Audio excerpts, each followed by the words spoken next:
우리에게 믿음을 주시고 진정한 자유를 주시며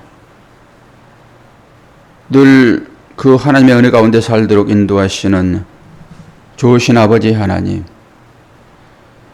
이스라엘 민족을 애굽에서 또는 바벨론에서 해방시키어 하나님의 나라에 이른 것처럼 우리 사랑하는 대한민국 내 조국, 이 조국도 무도한 자들의 압제에서 해방하여 주신 날 기념하여 오늘 또 많은 사람들이 그 뜻을 새기며 하루를 쉽니다.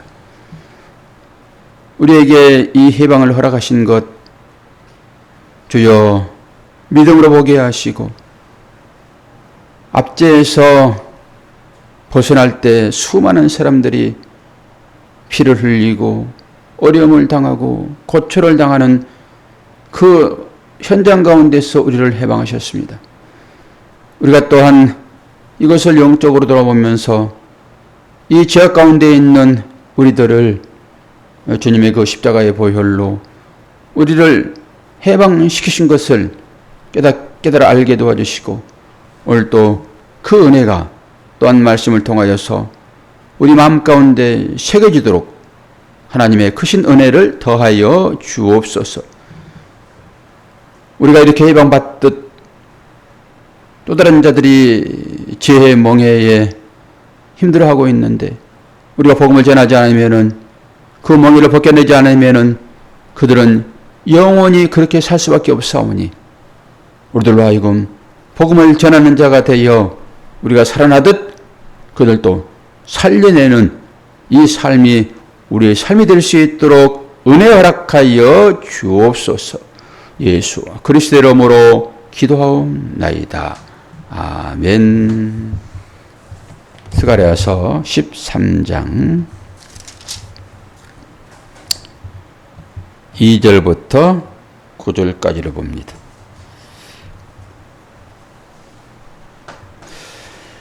망군의 여호와가 말하노라. 그날에 내가 우상의 이름을 이 땅에서 끊어서 기억도 되지 못하게 할 것이며, 거짓 선지자와 더러운 귀신을 이 땅에서 떠나게 할 것이라. 사람이 아직도 예언할 것 같으면 그 낳은 부모가 그에게 이르기를 내가 여호와의 이름을 빙자하여 거짓말을 하니 살지 못하리라 하고, 낳은 부모가 그가 예언할 때에 칼로 그를 찌르리라. 그날에 선지자들이 예언할 때에 그 환상을 갖기 부끄러워할 것이며, 사람을 속이려고 털옷도 입지 아니할 것이며, 말하기를 나는 선지자가 아니요 나는 농부라. 내가 어려서부터 사람의 종이 되었노라 할 것이요. 어떤 사람이 그에게 묻기를 내 두 팔 사이에 있는 상처는 어찌 됨이냐 하면 대답하기를 이는 나의 친구의 집에서 받은 상처라 하리라. 만군의 여호와가 말하노라. 가라, 깨어서 내 목자 내 짝된 자를 치라. 목자를 치면 양이 흩어지려니와 작은 자들 위에는 내가 손을 들이우리라. 여호와가 말하노라. 이 온 땅에서 3분의 2은 멸망하고 3분의 1은 거기 남으리니 내가 그 3분의 1을 불 가운데에 던져 은같이 연단하며 금같이 시험할 것이라. 그들이 내 이름을 부르리니 내가 들을 것이며, 나는 말하기를 이는 내 백성이라 할 것이요 그들은 말하기를 여호와는 내 하나님이시라 하리라. 아멘. 이게 여러분이 보면은 이 말이 무슨 말인지 전혀 이해가 안 갈 것입니다. 그러나 이 말씀 가운데 아주 깊은 의미가 담겨 있습니다. 정신 바짝 차리고 이 말씀을 들으셔야 될 것입니다. 이제 2절에서 6절까지는 이제 우상 숭배자와 예언자들을 없애버리겠다 이런 거예요. 근데 언뜻 봐가지고는 무슨 말인지 전혀 모르겠잖아요. 그리고 두 번째 단락 7절에서 9절까지는 남은 자를 정화시킨다. 남는 자는, 남겨진 자는 정화되리라. 그러니까 이게 불시험인 거예요. 이 두 가지를 오늘 설교를 다 할지 한 단락만 할지는 모르겠습니다. 하다 보면 말씀이 길어지면 잘릴 것이고 그렇지 않으면 전체를 다 할 것입니다. 3절을 보면은 뭐라고 얘기합니까? 사람이 아직도 예언할 것 같으면 그 낳은 부모가 그에게 이르기를 내가 여호와의 이름을 빙자하여 거짓말을 하니 살지 못하리라 하고 그 낳은 부모가 그가 예언할 때 칼로 그를 찌른다라고 하는 거예요. 칼로 그를 찌른다. 그러니까 거짓 예언하는 자들이겠죠, 당연히. 근데 부모가 칼로 자녀를 찌를 수 있습니까? 근데 그렇게 한다는 거예요, 지금. 이 거짓 예언자들, 거짓 선자들, 사건 목자들, 이렇게 다 죽인다는 거예요. 시컵 하잖아요. 놀랍지 않습니까? 낳은 부모가 거짓 예언하는 자들을 이렇게 죽이겠답니다. 이것은 율법입니다. 율법도 복음인 거예요. 그런 측면에서. 그러면 이 말이 무슨 말일까라고 여러분 보셔야 됩니다. 근데 거짓 예언한다고 부모가 죽이는 사람들이 있습니까? 이 땅에서? 없는 거잖아요. 그럼 이 말이 주는 의미가 뭔가라고 여러분 깊이 들여다봐야 돼요. 그래서 말씀은 해석이 필요한 것이고요. 말씀을 비유로 주는 거니까 말씀이 떨어지면 이 말씀을 그리스도로 복음으로 여러분들이 딱 언약으로 세워야 한단 말입니다. 그럼 뭘까 이게? 그래서 제가 말씀을 찾아봤는데요. 야고보서 1장 18절을 보면은 그가 피조물 중에 우리로 첫 열매가 되게 하시려고 자기의 뜻을 따라 진리의 말씀으로 우리를 낳으셨느니라 그래요. 이래야지 이 말씀이 이해가 됩니다. 진리의 말씀으로 우리를 낳으셨다고요. 하나님께서. 태어나는 것은 그 얘기를 지금 하는 거거든요.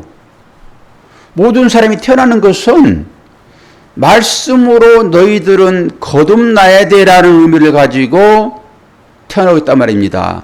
단순히 그냥 태어나는 것이 아니라 말씀으로 태어나는 거예요. 아니 그렇잖아요. 요한복음에 그 창세전에 계셨던 말씀이 이 땅 가운데 오셨잖아요. 뭘로요? 말씀으로요. 그런 거라니까요. 그럼 말씀이 어떻게 죽이지? 말씀은 칼입니다. 그 말씀이, 진리의 말씀이 거짓말하는 자들, 싹꾼들 아닙니까? 성전에서 장사하는 사람들이에요. 교회에서 장사하는 목사들이에요. 무슨 장사합니까? 말장사 하잖아요. 말장사. 말로 해서 현혹해가지고 그들을 착취하는 이 사람들을 싹꾼 목자라고 얘기하죠. 양을 키워서 그 양을 통하여서 자기 배를 채우고자 하는 그런 자들을 싹꾼 목자라고 그러잖아요. 이런 사람들을 강도다고 얘기를 하고요. 그렇게 보셔야 돼요, 이 말씀을. 이 거짓 예언자, 거짓 목사, 이것은 낳은 그 부모가 죽인단 말입니다. 여기서 부하면 아버지인데요. 아부, 그리고 모는 어미 모, 우리는 맘 그러잖아요. 맘. 이게 맴입니다. 맴. 언어는 다 통해 있습니다. 거의 세계적인 공통어가 엄마는 거의 엄마라는 발음을 거의 해요. 그런 식으로다. 이게 히브리서도 맴. 그 부모요. 부모 없이 어떻게 자녀가 나아집니까? 그런데 거짓 예언자들은 죽이겠다는 거예요. 그 낳는 부모가. 그러면 나아질 때 뭘로 나아진다고요? 말씀으로 나아진단 말이에요. 말씀으로. 그래서 말씀이 칼이 돼가지고 그를 죽이는데요. 그러면 말씀이 살아가지고 어디서 돌아다닐까요? 어디 거짓 예언자 있는가라고 보면서 돌아다닐까요? 성령이 여러분 안에 어떤 방법으로 거한다고 제가 말씀을 드렸습니까? 성령이 여러분 안에 거하시잖아요. 영접을 하셨다면서요. 어떤 방법으로 여러분 안에 성령이 계시냐고요? 답을 하세요. 말씀으로. 우리의 신비의 말씀이 새겨 있잖아요. 지금 그러한 방법으로 계시다고요. 말씀이 하나님이시잖아요. 말씀이 예수님 아닙니까? 그 예수님이 올라가시면서 번진 성령 하나님이시잖아요. 그분이 보는 거예요. 그분이 말씀인 거예요. 그분이 성령이. 그러면은 조금 더 들어가요. 이제 말씀이 나은 그를 죽이겠다 얘기하잖아요. 거짓되니까 그게. 그러면은 내 안에 있는 그 말씀이 나를 낳았잖아요. 내가 거짓말하면은 그 말씀이 나를 죽인다는 소리요. 이게 지금 다른 데 누구를 죽이는 것이 아니라 내가 그렇게 나아진 자 된 거잖아요. 지금 말씀에 의해서. 아니 말씀을 드렸잖아요. 지금 야고보서 1장 18절을 통해 가지고 그 진리의 말씀이 나를 낳았느니라. 여러분이 그렇게 나아진 존재라고요. 말씀으로. 그러면은 여러분이 거짓말하면은 강도짓하면은 거짓 예언하면은 여러분을 그 말씀이 여러분 안에 있는 말씀이 여러분을 죽인단 말입니다. 섬뜩하지 않아요?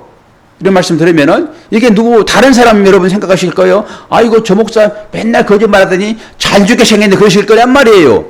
이 말씀을 들으면서 말씀은 전부 나에게 해당되는 말씀으로 여러분 취하셔야 되는 거예요. 근데 우리는 어떻습니까? 말씀을 들었으면 그 말씀을 다른 사람들에게 전해야 되잖아요. 복음을 전하듯이. 하고 있습니까? 안 하고 있습니까? 자기 배만 채우는 것이죠. 자기의 영적인 쾌락만 누리고 마는 것이죠. 다른 사람이 죽든지 말든지. 이것을 거짓말쟁이라고 그러는 거예요. 다 이해가 되지요? 그리고 4절 보면은 그날에 선지자들이 예언할 때에 그 환상을 각기 부끄러워할 것이며 사람을 속이려고 털어도 입지 아니할 것이며 거짓 예언자들은 마지막 때에 부끄러움을 당할 것입니다. 옷이 다 벗겨질 것입니다. 근데 자기를 속이려고 털옷을 입지 않는데요, 지금. 무슨 말 같습니까? 털옷 하면은 누구를 여러분 생각해야 되는 거예요? 털옷 하면은? 엘리야를 생각해야 되죠. 엘리야가 털을 입고 살았잖아요. 그리고 그 엘리야로 왔던 세례 요한, 그들이 털을 입고 있었잖아요. 그들이 선지자고 예언자인 거예요. 그러니까 이 예언자들은 그걸 본따 가지고 자기들도 거짓 예언자인데 이리가 양의 탈을 쓰고 있는 것입니다. 그게. 그리고 그것을 입고 있는 거예요. 사람들이 다 속지요. 그러니까. 그런데 진리 말씀이 오게 되면 그거 벗겨버리는 거예요. 여러분이 아무리 가장되게 여러분이 신앙생활 하더라도 진리의 말씀이 떨어지게 되면은 여러분 부끄러워요. 거짓도 가식도 다 벗겨진단 말입니다. 지금 그 얘기를 하고 있는 거예요. 이 거짓 선지자가 평상시에는 털옷을 입고 거짓말을 했단 말이에요. 이리가 양이 탈을 쓰고. 그런데 진리 말씀이 오니까 딱 보여지잖아요. 그러니까 딱 벗어버리는 거예요. 나 거짓 예언 안 했어요? 이런 거란 말이에요, 이게 지금. 털옷을 벗었다라고 하는 것은 이게 해석이 안 되면 여러분 어떻게 이걸 이해를 하겠냐고요. 전부 거짓 선자, 이걸 죽이겠다라고 하는 거예요. 지금 없애겠다. 거짓 예언자. 이게 우상숭배자들입니다. 이게 지금. 첫 번째, 우상숭배자. 마지막 때 그런 일을 하겠다라고 하는 거예요. 그리고 말하기를 5절에 나는 선지자가 아니요. 그래요. 그럼 털을 딱 벗어버리고 털을 입었을 땐 선지자인 거예요. 그게. 그럼 딱 벗어버리고 나서 뭐라고 그래요? 말하기를 나는 선지자가 아니요. 나는 농부라. 난 농사꾼이다. 하나님 기뻐하신 일 아닙니까? 농부? 그럼 어디서부터 사람의 종이 되었노라. 아주 좋은 말은 다 취하네요. 상관돼가지고 그 높은 사람 돼서 괴롭히는 그거 착취하는 거예요. 결론적으로 그건 거짓선자들은 말해가지고 제가 이제 여러분 설교하면서 제가 어쩔 되어진다든지 저한테 무슨 유익이 오도록 말하든지 그러면 여러분 당장 배신하면 돼요. 그러니까 그런 눈이 있어야지 뭐 평가하든지 말든지 할 텐데 그 눈도 없으니까 똑같이 맹인이 돼가지고 같이 끌려가가지고 마지막에 다 죽는 것이에요. 보셔야 되는 거예요. 목사님 하고 계시는 그 일이 지금 하시는 그 말씀이 성경에 부합합니까라고 물어보셔야 되는 거예요. 그게 실력 있는 거죠. 그게 베레아 성도들처럼요. 그러니까 진리의 말씀을 들었으면은 그걸로 비춰보는 것입니다. 그걸로 비춰보는 거. 여러분 삶도 비춰보시고 여러분이 듣고 있는 이 목사의 말도 비춰보는 거고.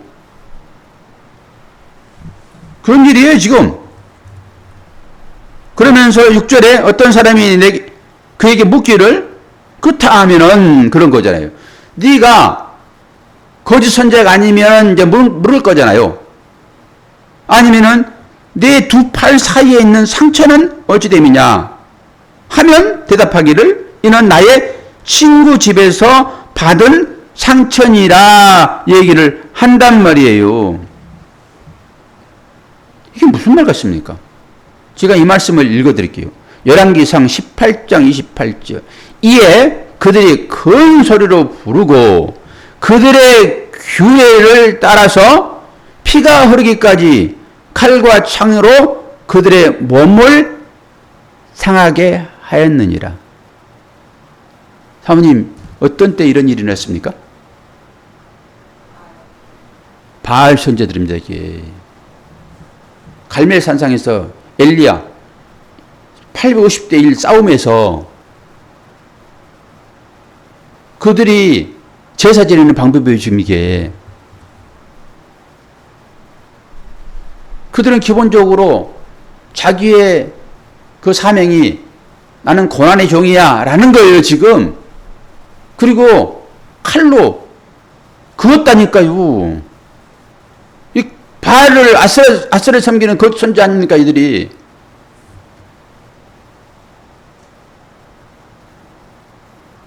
그 선자들이 털 입고 나는 선자야 라고 했단 말입니다.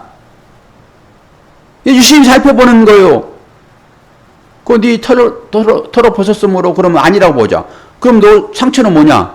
라고 했더니 친구 집에 가가지고 얻은 상처예요. 이제 바울이 나는 그리스도를 위하여 교회를 위하여 내 몸에 흔적을 남기노라. 이 흔적 차용한 거 아닐까요? 뭐 역사를 뛰어넘어서 우리는 그런 식으로 해서 볼 수 있으니까 나는 그리스도 때문에 이 흔적 남겨진 거야. 나는 십자가 지신 주님처럼 나는 이 흔적 남겨진 거야. 이렇게 얘기할 수 있잖아요 지금. 그런데 뭐라고요? 거짓 선지라고 얘기해요. 다 탄로날 것입니다. 마지막 때는. 이게 지금 마지막 때거든요. 스가랴서 지금 마지막 끝나는 거잖아요. 14절 끝나는 것이니까. 그리고 해석을 이제 더 그만 여기까지만 하고 다음 이제 7절부터 9절까지 해석을 할게요. 넘어갑시다 같이. 오늘 다 그렇게. 그러고 나서 이제 남겨진 자는 정화시킨대요. 남겨진 자는. 그런데 여러분의 성경에는 이제 목자를 치라는 명령 이렇게 나와 있을 거예요. 위에 부분이거든요, 이거는. 이게 단락이 달라요, 지금. 위에 보면은 거짓 선자들. 거짓 선자를 이렇게 하나님께 하겠다라는 것이고 7절부터 9절까지는 봐요. 만군의 여호와가 말하노라 가라 깨어서 내 목자 내 짝된 자를 치라 목자를 치면 양이 흩어지려니와 작은 자들 위에는 내가 손을 들이우리라. 이건 뭐예요? 물론 당연히 목자를 치는 거지요. 주님도 이 말씀을 받아서 말씀을 했어요. 마가복음 14장 27절 보면은 예수께서 제자들에게 이르시되 너희가 다 나를 버리리라. 이는 기록된 바 내가 목자를 치리니 양들이 흩어지리라 하였음이니라. 이 말씀을 가지고 주님이 얘기한단 말이에요 지금. 그럼 이 말씀은 무슨 말씀이겠어요?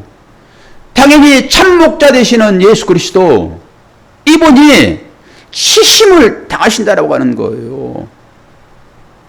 십자가를 통해서.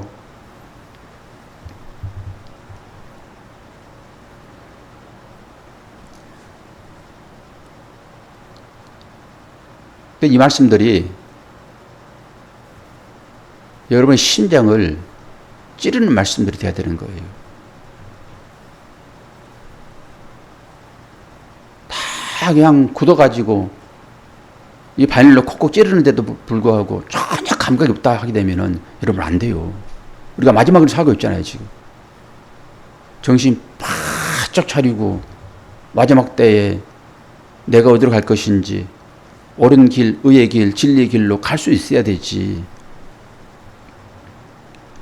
이 주님이 이 일을 당하셨다라고 하는 거예요. 그러면서 8절 보니까 여호와가 말하노라 이 온 땅에서 3분의 1은 멸망하고 3분의 1은 거기 남으리니 저는 남겨지리니 라고 봐요. 이게 우리가 요한계시록 할 때 이거 다 봤거든요. 그리고 이사야서 말씀 볼 때 다 봤거든요 이게. 그러면 3분의 1은 죽고 3분의 1은 남겨진대요. 그리고 9절에 이제 제가 여기에서 은혜를 받는 건데요. 내가 그 3분의 1은 불 가운데 던져 은같이 연단하며 금같이 시험할 것이라 그들이 내 이름을 부르리니 내가 들을 것이며 나는 말하기를 이는 내 백성이라 할 것이요 그들은 말하기를 여호와는 내 하나님이시라 할 것이라. 여러분 보세요. 연단의 과정, 이 과정에 들어가니까 이들이 이 소리 하는 거예요 지금. 불 가운데 넣었잖아요 지금. 용광로에. 그랬더니 그때서야 이들이 얘기한단 말이에요 지금. 그러면은 하나가 있어요. 하나가 있는데 이 10이라고 하는 것이 있는데 이 3분의 2하고 이 10은 다 똑같은 거예요 결론은. 내가 봤을 때는 뭐 3분의 1은 아주 잘못했으니까 3분의 1은 그냥 없애버리고 그 3분의 1은 좀 잘했으니까 남겨두고 이런 것이 아니라 제가 봤을 때는 오늘 이 말씀 보면서 제가 은혜를 받았는데 우리는 무언가 조금 잘하면은 또 믿음이 있다 생각을 하고 교회 좀 열심히 다니고 예배 잘 드리고 기도 열심히 하고 뭐 선행을 좀 하면은 우리는 믿음이 있는 사람으로 생각하고 착각하고 산단 말이에요. 그리고 조금 나에 비해서 조금 덜 하면은 너는 믿음 없는 사람 좀 잘해보지 그러니? 그러니까 맨날 그렇지 이렇게 평가할 수 있단 말입니다 우리가. 그런데 하나님의 시각에서 보면요 3분의 2나 3분의 1 다 똑같은 거예요. 제가 보는 견해는 그래요. 그래서 3분의 1은 다 폐기버리고 그 남겨진 자는 3분의 1 똑같은 거예요 그게. 이게 절대적인 주권에 의해서 이루어진 것이에요. 하나님 주권에 의해서. 토기장의 주권에 의해서 잘못된 걸 깨버리는 것입니다. 그래서 이 3분의 2나 3분의 1 다 똑같은 것인데 3분의 1을 어차피 하나님의 주권에 의해서 없애버리고 그 똑같은 놈들을 하나님께서 이 용광로에 집어넣는 거예요. 그 3분의 1을 불 가운데 던져 은같이 연단하며 금같이 시험할 것이라. 그때서야 그들의 눈이 밝아져 가지고 하나님을 하나님으로 본단 말입니다. 그때서야. 근데 우리는 이런 생각을 전혀 하지 않아요. 아니 왜 3분의 1은 남겨줬으면은 그놈들이 알고 계니까 그냥 데리고 가야 맞지요. 그러지 않아요? 그래요, 안 그래요? 그런데 왜 그 3번에 남겨진 자들을 은을 연단한 같이 금을 시험할 것 같이 그렇게 하시냐고요. 하나님께서. 다 똑같다고 하는 거예요. 그게. 너는 당연히 폐기되어야 될 3분의 2 중에 하나야. 우리가 그렇게 구원받은 사람들이에요. 그렇게. 그러면서 다니엘의 새 친구가 생각났습니다. 우리는 지금까지 다니엘의 새 친구는 어려운 환난 가운데서 구원받은 사람 그렇게 이해를 했어요. 여러분 지금도 그렇게 이해될 것이고. 근데 저는 달리 봤습니다. 지난번에 대제사장 여호수아 봤죠? 그 여호수아가 무슨 옷을 입고 있었습니까? 더러운 옷을 입고 있었어요. 제사장이 더러운 옷을 입고 있었다니까요. 저와 여러분이 제사장 아닙니까? 여호수아처럼 더러운 옷을 입고 있는 거 제사장이. 그래서 마지막 때는 그냥 마지막 때가 아닌 때는 그냥 놔두는 거예요. 그거 제사장의 신분이라도 하나님 나라의 시민권을 가지고 있는 사람들이라도 섞여서 살도록 놔둔다니까요. 하나님께서. 그럼 마지막 때는 그거 안 되는 것입니다. 그거 바꾸셔야 돼요. 우리 스가랴서 봤잖아요. 얼마 전에. 바꾸셔서 다른 옷을 입히시고 머리에 면류관을 씌우시잖아요. 대제사장 여호수아. 저는 이 다니엘의 새 친구가 영광로 가운데 있었을 때, 풀무불에 있었을 때 그냥 구해주시는 보호하시는 주님, 하나님 정도로만 지금까지 이해했는데 오늘 이 말씀 보니까 그런 얘기가 아니에요. 저만의 해석입니다. 왜 3분의 1을 그 풀무불에 넣냐고요? 그것은 정화시키기 위한 것입니다. 그러니까 여호수아가 더러운 옷을 벗겨서 새 옷을 입으시고 금관을 씌우셔서 하나님 나라에 인도한 것처럼 이 모든 사람이 그 과정을 다 갈 것인데 그 다니엘의 새 친구도 그 주님이 함께 하셔서 네 사람을 보였으나 주님이 지켜준 것이 아니라 그들이 입고 있는 옷 그 벗기는 과정으로서 주님이 지켜보고 계셨구나라고 하는 것입니다. 또 속일 것 같으니까. 다니엘의 새 친구도 너 확실히 이번에 다 끝내버려야 돼. 네 더러운 옷 다 벗겨야 돼. 그리고 그 영광로 속에서 주님이 그들과 함께하지 않았을까 라는 생각을 했습니다. 단순히 지키면 장땡입니까? 아무 문제 없으면 장땡이냐고요. 속은 썩어가지고 썩은 냄새 나는데 겉만 그냥 멀쩡하면 장땡이냐고요. 그런 거 아니잖아요. 온전히 깨끗하게 정화되는 것은 이 시험이 있을 때만 가능하다라고 하는 거예요. 그래서 깨끗해진 자가 눈을 들어보니 내가 지금까지 섬겼던 것들은 다 우상덩어리였고 이제야 주님이 나의 하나님입니다라고 눈을 정화시켜버리는 것입니다. 심령을 정화시키는 거예요. 이거 이해하시겠습니까? 그래서 말씀의 묵상은 중요한 거예요. 3분의 1, 3분의 2가 딱 그렇게 열리더라고요. 한마디만 더 하고 말씀을 끝내자고 합니다. 그 엘리야가 그 일을 겪을 때 여러분 비가 오지 않았습니다. 몇 년 동안 비가 안 왔죠? 권사님? 예? 3년이요? 좀 더 쓰세요. 3년 6개월. 3년 6개월. 이게 한때, 두때, 반때인 거예요, 이게. 한때는 1년이잖아요. 두때는 2년이잖아요. 그래서 3년, 한때, 두때, 반때. 이게 요한계시록 나오면 42개월, 1260일. 이 기간 동안에 사탄에게 그거 줘지는 거예요, 그날이. 그래서 비가 안 온다라고 하는 것은 은혜가 공급되지 않는 때를 얘기하는 것입니다. 비가 안 온다라고 하는 것은 은혜가 내리지 않는다 이 얘기를 하고 싶은 거예요, 성경은. 그러니까 은혜가 내리지 않는 때는 그 가뭄이란 말입니다. 여러분 10년 가운데 지금 은혜의 때입니까? 가뭄의 때입니까? 이게 42개월이에요. 한때도 때 봤대요. 1260일. 그게 사탄의 때입니다. 사탄의 때. 은혜로서 여러분들의 삶을 살아가야 되는데 이 은혜가 내리지 않으면 우리의 삶이 사탄의 압제 가운데 있는 것처럼 그렇게 힘든 거예요. 아주 여러 가지 갈래가 있어요. 말씀에는. 두리뭉실하게 이렇게 얘기를 한 것 같으나 조금만 묵상해 보면 이 말씀이 엄청나게 깊습니다. 그리고 이 말씀을 여러분 삶 가운데 그대로 적용하게 되면 다 해결되어지는 거예요. 다. 이스가랴서 13장이 이런 깊은 의미가 여기에 다 담겨 있습니다.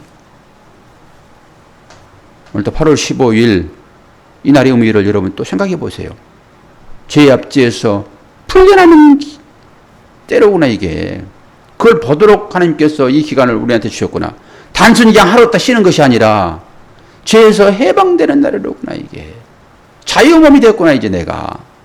여러분 나는 자유인이야 라고 오늘 하루를 사셔야지 죄에 갇혀있는 것처럼 우울해가지고 그러지 마시고 하루 쉬는 것도 그렇게 쉬란 말이에요.